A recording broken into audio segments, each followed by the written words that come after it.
So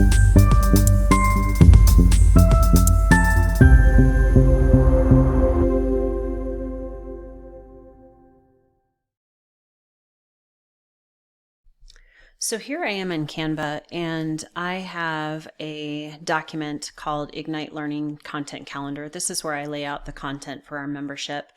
So I've got a variety of different months, and most months I used the same calendar, but then I got a little off track and I started finding different calendars. And the one that I used for April actually went Monday through Sunday.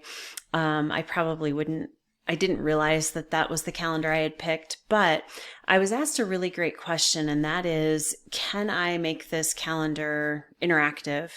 And I think it's a really great idea. So this is one that I just pulled in for May. The easiest way to do this is to find a calendar that you like, and you can just search for the month.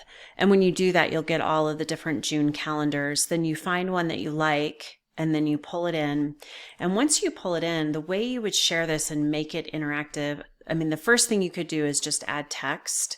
So you could add different text boxes for what's happening. And then I can change that font to be much larger. And then I can move it to where it needs to go, fit it, that sort of thing. So I can do something as simple as that.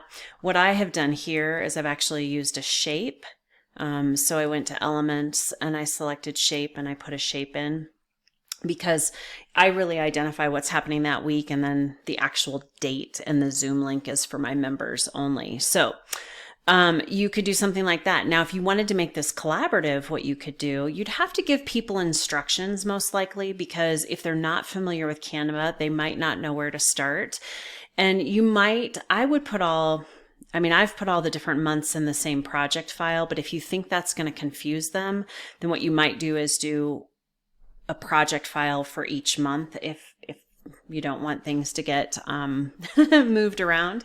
But basically what you're going to do is go to share, and then you can do a collaboration link, and you can do anyone with this link, and then you can give them view or edit or even comment permissions. So it defaults to edit. Then I would copy the link, and then I would share that link out with people so that they could go add things to the calendar.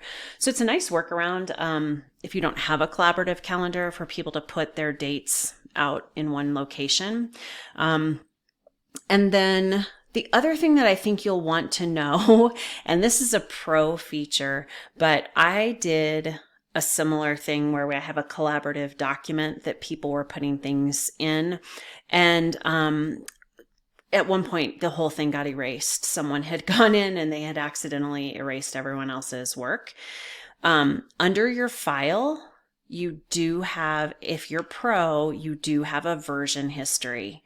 And this is helpful to know that this exists, because you can go back to a previous version and you can grab it. So what I would recommend is, if you're doing this, keep an eye on it. And if somebody does wipe out some information that should be there, you can always go back and restore a previous version. I hope that helps.